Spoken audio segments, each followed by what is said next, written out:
जय श्री कृष्णा। हमारा दशम स्कंद चल रहा है। आजकल ना मैंने कुछ यूट्यूब पे ऐसे चैंटिंग के शॉर्ट्स भी डालने शुरू किए हैं, कुछ पॉजिटिव थॉट्स।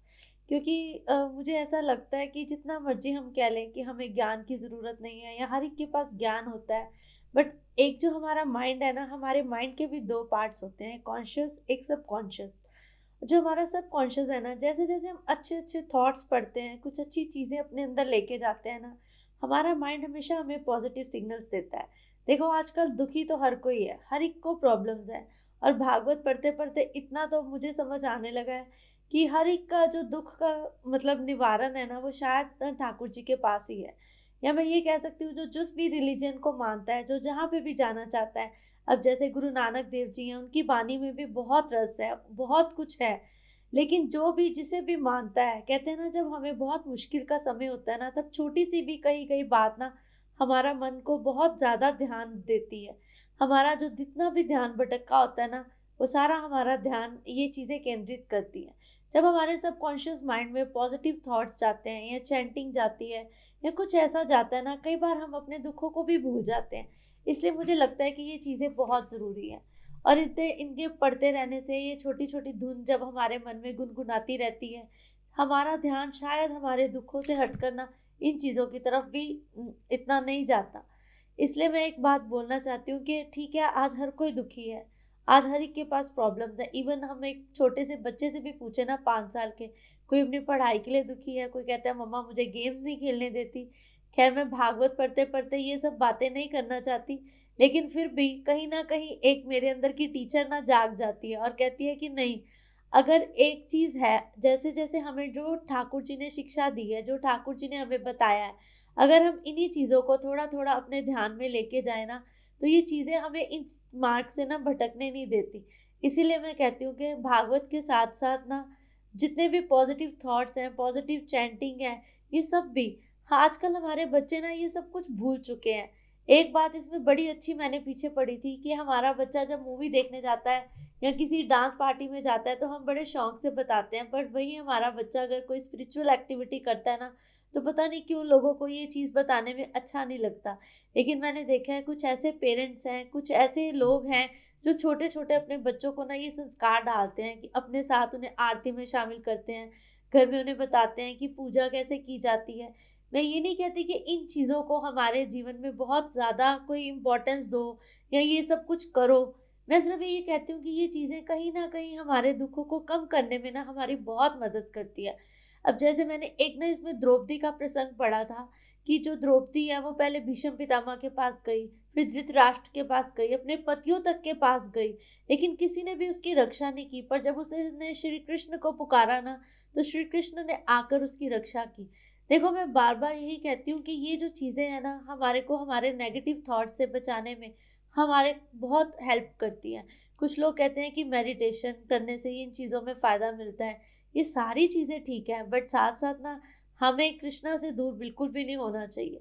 जिस भी रिलीजन को हम मानते हैं ना, वही रिलीजन हमें बचा के रखता है।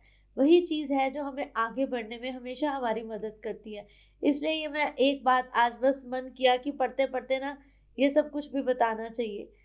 तो बस आगे चलते हैं। मैं ये छोटी-छोटी ऐसी बातें इसलिए करती रहती हूँ कि शायद जो भी सुन रहा है या जिसके भी ध्यान में ये बातें जा रही हैं, वो ये भी चीज़ें देखे कि इन चीज़ों को करने से ना हमारी लाइफ में कितने ज़्यादा जो पॉज़िटिव चेंजेज़ हैं ना, वो आते हैं।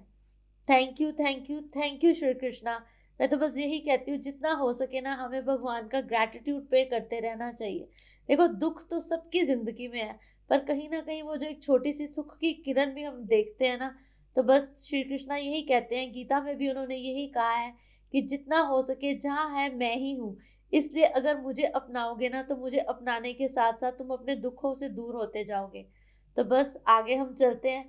हमने पीछे यहाँ पे छोड़ा था, तुलसीदास जी ने एक दृष्टांत दिया है। वानरों को पकड़ने के लिए शिकारी ने एक युक्ति की। वन में जिस वृक्ष पर वानर हो, उसके नीचे एक छोटे से मुंह वाले घड़े में वह चने भर के रख देते थे। वानर अपने दोनों हाथों से चने निकालने का प्रयत्न करते थे, किंतु मुट्ठी में चने होने के कारण हाथ घड़े से निकाल नहीं पाते थे। वे मान लेते थे कि किसी भूत ने घड़े में छिपकर उनके हाथ पकड़ लिए हैं। वास्तव में तो किसी भी भूत ने उनके हाथ नहीं पकड़े थे। यदि मुट्ठी खोल देते तो हाथ बाहर निकल सकते। संसार में भी एक ऐसा ही गड़ा है। संसारिक विषय है, चने और मन है। वानर मन अहंतहाश विषयों को अपनी मुट्ठी में बंद किए रहता है, फिर भी मानता है किसी ने बांध लिया है। विषयों को ममता अहम की मुट्ठी से मन ने पकड़ रखा है। हम अपने मन को नहीं छोड़ते। जब एक छोटी सी वस्तु मिलती है तो हम ज्यादा पाने का लालच करते हैं। यही बात वो बार बार कहते हैं कि जब हम संसार में रस जाते हैं ना, तो संसार के दुखों से हम खुद को दूर नहीं कर पाते। माया ने संसारी घड़ों में विषयों में चने भर दिए हैं। समझ बूझकर यदि इन विषय रूपी चनों को छोड़ दिया जाए तो फिर मुक्ति ही है। अपने पुत्र के घर भी पुत्र का जन्म हुआ, फिर घर छोड़कर वृंदावन या काशी वास नहीं करना चाहता। पहले तो वह कहता है कि अपने पुत्र का विवाह हो जाने पर मैं गृह त्याग करूंगा। अब वह कहता है मेरा छोटा पुत्र मुझे जाने नहीं देता। इधर बूढ़े ने पुत्र सोचते कि यदि वह बूढ़ा वृंदावन चला गया तो उसकी पेंशन की रकम को से हाथ धोना पड़ेगा, क्योंकि वह वही मंगा लेगा। इसलिए वह उसे जाने नहीं देते और उसे कहते हैं कि आप हमारे पास ही रहे, वही वह सारी रकम लुटा देगा। यही सोच बार बार उनके मन में आती है। इस तरह वह बूढ़ा से चाहते हैं कि वह हमारे बच्चों की देखभाल करे, हमारी अपनी पेंशन हमें दे दे। इस तरह बूढ़ा और उसके बच्चे एक दूसरे को छोड़ते ही नहीं। ऐसा ही हमारा मन है। मन यदि विषयों से हटकर ईश्वर का चिंतन करने लगे तो मुक्ति मिलती ही है।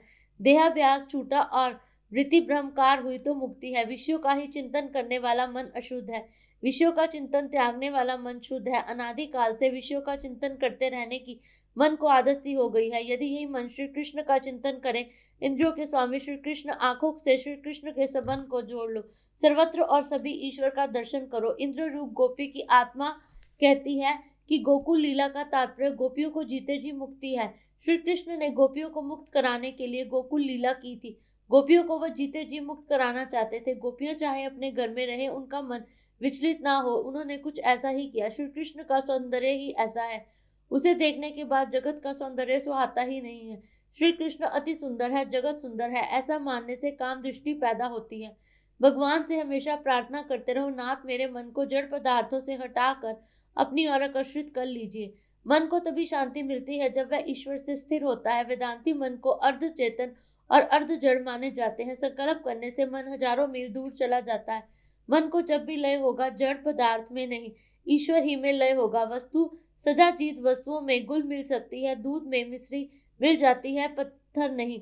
संसार में सभी पदार्थ नाशवान है। जो क्षण क्षण कर रहा है वही संसार है। वही मन ईश्वर में जाकर विलीन हो सकता है, अन्य किसी पदार्थ में नहीं। हे नाथ, मेरा मन तुम्ही में लगा रहे।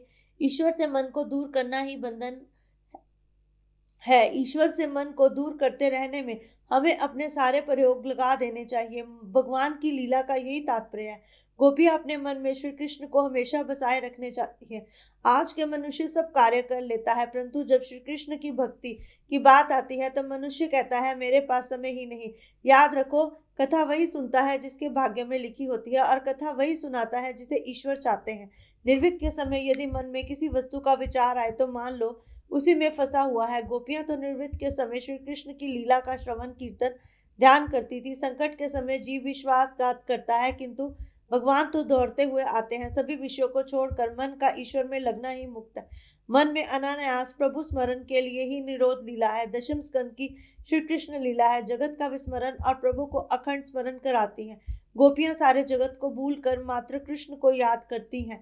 कृष्ण लीला में मन को लगा देने में जगत बुलाया जा सकेगा। शरीर चाहे कहीं भी हो, मन को गोकुल वृंदावन में ही बसाए रखो। जो मर कर जिए और जी कर मरे वही सच्चा शूर है।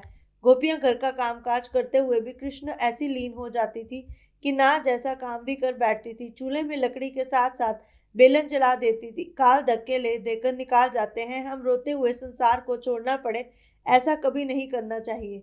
इसकी अपेक्षा समय को सावधान होकर समझ बूझकर जंजाल से मुक्त होना श्रेष्ठ है। बुद्धि परमात्मा की पकड़ में नहीं आती। परमात्मा ने तो वेद व्यान से मिलाया है। परमात्मा जिसे अपना मानते हैं उसी से मिलाते हैं। अब आगे दामोदर लीला की बातें आएंगी। जीव बड़ा अयोग्य है, अपात्र है। वह मन से, आंखों से हमेशा पाप करता रहता है, फिर भी ईश्वर जो उसे प्रेम ही करते हैं, ईश्वर जीव से प्रेम करते हैं, उसका प्रेम बरसाते हैं और उसी प्रेम की अपेक्षा करते हैं। वे प्रेम से ही वश में रह सकते हैं, वह धन में वश से नहीं होते, क्योंकि वह स्वलक्ष्मीपति है। जब शरीर बल, द्रव्य बल, ज्ञान बल आदि सब हार जाते हैं, तब श्री कृष्ण हमारे समक्ष आते हैं। यदि भगवान की इच्छा से तुम्हारी इच्छा भिन्न होगी तो प्रभु के साथ प्रेम नहीं हो पाएगा। अपनी इच्छा का त्याग करो और भगवान की इच्छा को ही अपनी इच्छा बना लो।